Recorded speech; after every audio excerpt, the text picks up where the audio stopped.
بسم اللہ الرحمن الرحیم۔ السلام علیکم ناظرین، آج کا واقعہ بہت ہی اہم اور نہایت ہی شاندار قرآنی واقعہ ہے، اور اسی واقعہ کی وجہ سے قرآن مجید کی اس سورہ کا نام سورہ بقرہ یعنی گائے والی سورت رکھا گیا ہے۔ ویڈیو میں آگے بڑھنے سے پہلے اگر آپ میرے چینل پر نئے ہیں تو پلیز میرے چینل اسلامک سٹوری باکس کو سبسکرائب کر دیجئے۔ تو ناظرین، واقعہ کچھ یوں ہے کہ بنی اسرائیل میں ایک بہت ہی نیک اور صالح بزرگ تھے، اور ان کا ایک ہی بچہ تھا جو نابالغ تھا، اور ان کے پاس فقط ایک ہی گائے کی بچیا تھی۔ ان بزرگ نے اپنی وفات کے قریب اس بچیا کو جنگل میں لے جا کر ایک جھاڑی کے پاس یہ کہہ کر چھوڑ دیا کہ یا اللہ عز و جل، میں اس بچیا کو اس وقت تک تیری امانت میں دیتا ہوں کہ میرا بچہ بالغ ہو جائے۔ اس کے بعد ان بزرگ کی وفات ہو گئی، اور بچہ جوان ہو کر اپنی ماں کا بہت ہی فرما بردار اور انتہائی نیکوکار ہوا۔ اس نے اپنی رات کو 3 حصوں میں تقسیم کر رکھا تھا۔ ایک حصہ میں سوتا تھا، اور ایک حصہ میں عبادت کرتا تھا، اور ایک حصہ میں اپنی ماں کی خدمت کرتا تھا، اور روزانہ صبح کو جنگل سے لکڑیاں کاٹ کر لاتا تھا اور انہیں فروخت کر کے 1/3 رقم صدقہ کر دیتا، اور 1/3 رقم اپنی ذات پر خرچ کرتا، اور 1/3 رقم اپنی والدہ کو دے دیتا تھا۔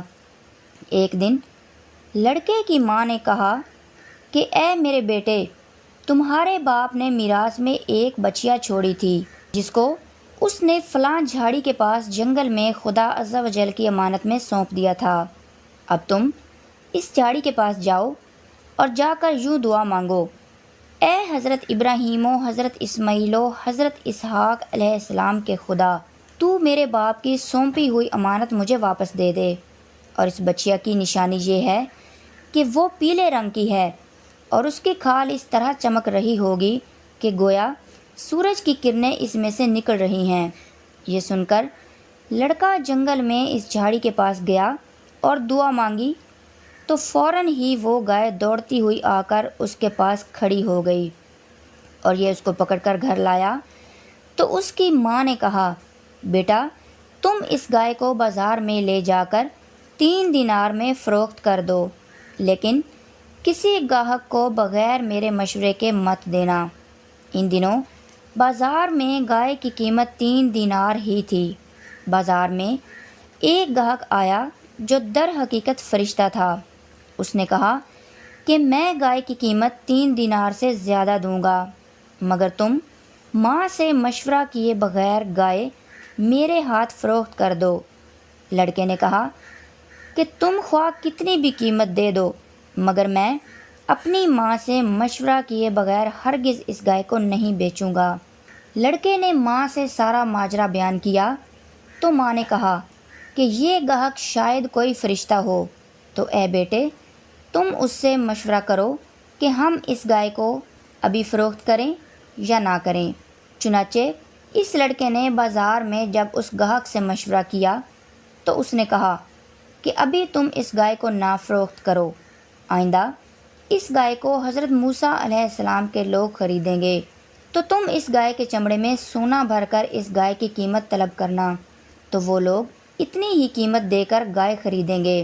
چنانچہ چند ہی دنوں کے بعد بنی اسرائیل کے ایک بہت ہی مالدار آدمی جس کا نام عامیل تھا، اس کے چچا کے دونوں لڑکوں نے اسے قتل کر دیا اور اس کی لاش کو ایک ویرانے میں ڈال دیا۔ صبح کو قاتل کی تلاش شروع ہوئی، مگر جب کوئی سراغ نہ ملا تو کچھ لوگ حضرت موسیٰ علیہ السلام کی خدمت میں حاضر ہوئے اور قاتل کا پتہ پوچھا، تو آپ علیہ السلام نے فرمایا کہ تم لوگ ایک گائے ذبح کرو اور اس کی زبان یا دم کی ہڈی سے لاش کو مارو، تو وہ زندہ ہو کر خود ہی اپنے قاتل کا نام بتا دے گا۔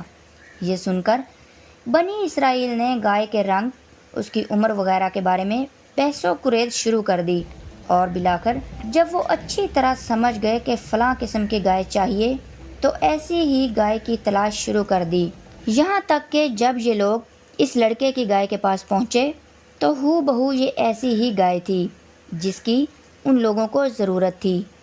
چنانچہ ان لوگوں نے اس گائے کو اس کے چمڑے میں بھر کر سونا اس کی قیمت دے کر خریدا اور ذبح کر کے اس کی زبان یا دم کی ہڈی سے مقتول کی لاش کو مارا تو وہ زندہ ہو کر بول اٹھا کہ میرے قاتل میرے چچا کے دونوں بیٹے ہیں جنہوں نے میرے مال کے لالچ میں مجھے قتل کر دیا ہے۔